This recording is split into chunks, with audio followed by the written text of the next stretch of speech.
Rome's richest man, Crassus, invaded Parthia for glory, but 20,000 Romans died under enemy arrows at Carrhae. His son was beheaded before his eyes. When he tried to negotiate surrender, the Parthians poured molten gold down his throat as punishment for his greed. Why did Rome's wealthiest citizen choose such a brutal path to power? What makes a man who already has all the money in the world want to fight bloody battles for fame? For Marcus Licinius Crassus, the richest man in all of Rome, the answer was easy.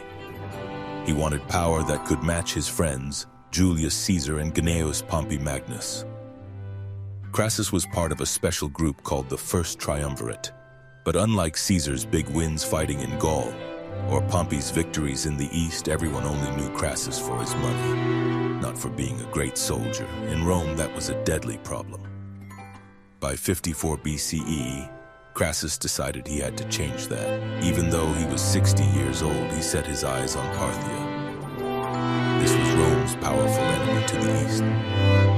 Parthia was located where Iran and Iraq are today. The Parthian Empire was a scary enemy. People feared their horsemen and how smart they were at fighting. Crassus thought he could beat them quickly. He believed he would get even richer, and Rome's eastern border would grow bigger under his name. But the Senate never officially said yes to his war. This wasn't a war Rome needed to fight. This was a war just to make Crassus feel important. Crassus marched east with about 7 legions. That's around 40,000 foot soldiers plus several thousand horsemen and extra troops. He crossed the Euphrates River in 53 BCE without any trouble. Some people told him to be careful. The Armenian king Artavasdes II urged Crassus to attack through Armenia instead. The mountains there would stop the strong Parthian horsemen from being so dangerous. But Crassus said no to this advice. He wanted a straight path, a quick victory, and most importantly, glory earned the Roman way. Plutarch was a historian who wrote about this later. He said Crassus wasn't just looking for fame. He had an endless hunger for wealth. Crassus believed no one should be called rich unless he could pay for an army. Crassus's army went deeper into Mesopotamia. They thought the enemy was weak and believed Romans couldn't lose. What happened next became one of the worst embarrassments in Rome's long military history. It was something Crassus would never come back from. The Battle of Carrhae, a crushing Roman defeat. The winds blowing across the plains of Mesopotamia carried no warnings with them. Only dust, silence, and the fate of an empire's pride. Crassus and his soldiers marched east, confident in Roman weapons.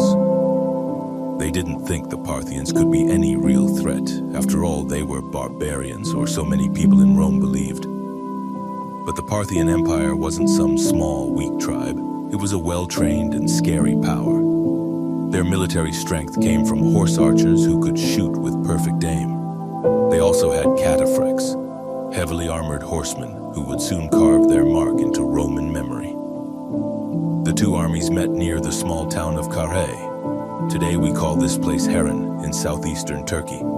This happened around May of 53 BCE. The Parthian forces were led by a general named Surena. Roman writers called him Surenas. He had maybe 10,000 to 12,000 men. The Roman legions had way more soldiers than that. But what the Parthians lacked in numbers, they made up for in other ways. They knew the land better, had smarter fighting methods, and their horse archers were deadly fast. Crassus ignored advice from his generals and local friends. He arranged his army in a square shape on the open plain. This was the wrong formation to fight fast-moving horsemen. The Parthians began their attack, but they didn't charge straight at the Romans. Instead, they sent waves of arrows from their mounted archers. They used a trick now called the Parthian shot. They would fire arrows while running away, never giving the Romans a target they could actually fight. The sun beat down as hours went by. Roman shields were stuck full of arrows. The ground was covered with wounded and dying men. Every time the Romans tried to attack, the archers would retreat. Every time the Romans stopped, more arrows would fly at them. The Roman heavy infantry were the backbone of Crassus's army, but they couldn't do anything. They were marching against shadows and dying under the sky. One Roman officer, Publius Licinius Crassus, was Crassus's own son. He led a charge to break through the Parthian lines. He and his men got surrounded. After a fierce but hopeless fight, Publius killed himself to avoid being captured. The Parthians cut off his head and paraded it in front of the Roman lines. This was a horrifying signal that everything had collapsed. Plutarch wrote that when Crassus saw his son's head, he neither wept nor reacted as men do when they're sad. He just stood silent, holding his sword as if he was stunned by how cruel fate could be. The battle went on for a second day. The Romans had no water, no hope, and no good leadership. They started to fall apart. Crassus tried to negotiate a retreat, but his forces were scattered everywhere. Of the roughly 40,000 soldiers he had brought, over 20,000 were killed and 10,000 were taken prisoner. This was one of the worst defeats in Roman history. The proud legions were destroyed, not by a bigger army, but by one that was better prepared. The legacy of Carrhae wasn't just measured in blood and loss. It was the humiliation of a republic that believed it could never lose. And for Crassus, this was only the beginning of an even darker chapter. His final mistake had yet to happen. At the negotiation table, Parthian punishment, a death sealed by gold. After the slaughter at Carrhae, what was left of Crassus's once mighty force was broken. They had no leader. They were exhausted and they were filled with fear. The Roman dream of conquering the East hadn't just failed. It had fallen apart into chaos. As night fell over the empty plains, Crassus had once been Rome's richest and most powerful money man. Now he was a desperate man surrounded by foreign sand and enemy arrows. The Parthian general Surena was known for being both a brilliant military leader and theatrically cruel. He offered a deal. He said there could be a truce and safe passage if Crassus would come in person to negotiate. This suggestion split up the surviving Roman officers. Some believed it was a trap. Others were consumed by fear and wanted any hope of being saved. They urged Crassus to accept. The man who had once controlled entire districts of Rome through pure wealth now had no clear path forward. Reluctantly, Crassus agreed. The meeting was set outside the town of Carrhae, near the Balissus River. Crassus arrived with a small group of officers. Surena appeared in full ceremonial display. He wore royal silk and was surrounded by an intimidating cavalry guard. Plutarch records that the Parthians acted polite at first. They offered food and drink. They insisted the treaty be sealed by a traditional parade on horseback. But as the Romans got on their horses, tensions got worse. Some accounts say it was a planned trick. Others claim it was a misunderstanding. Either way, chaos broke out. Crassus was grabbed by Parthian troops. His guards were killed. The richest man in Rome was now a prisoner. What followed became one of the most infamous punishments in ancient history. The Parthians knew all about Crassus's obsession with wealth. They came up with a death that would turn his greed into poetic justice. In a grotesque act of mockery, Surena ordered molten gold to be poured into Crassus's mouth. His captors held him down and forced open his mouth. Then, in a symbolic act of cruelty, molten gold was poured in. This turned his legendary greed into a fatal irony. Ancient sources describe the moment as both theatrical and brutal.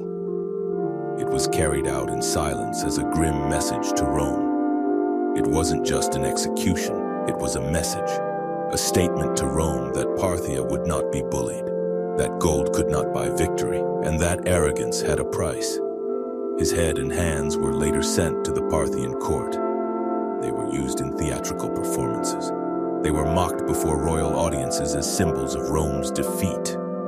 Some sources suggest Crassus's head was even delivered to the Armenian king Artavasdes II.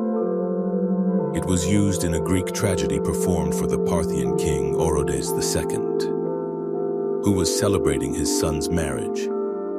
Some Roman sources question whether molten gold was actually used or if the tale was made bigger than it really was, but the act is deeply recorded in ancient literature. Even the Roman historian Cassius Dio, who wrote more carefully, notes that Crassus was killed and his head sent to the king with tales of his fate spread as a warning. The The symbolic weight of Crassus's death lasted far beyond the battlefield. He had gambled his legacy on conquest but found only ruin. He chased glory and gold and was silenced by both. The Republic, shaken by his defeat, would never again look eastward with the same sense of being unbeatable. Rome's richest man died not in honor, but in humiliation. His final breath was drowned not in blood, but in the molten echo of his own ambition.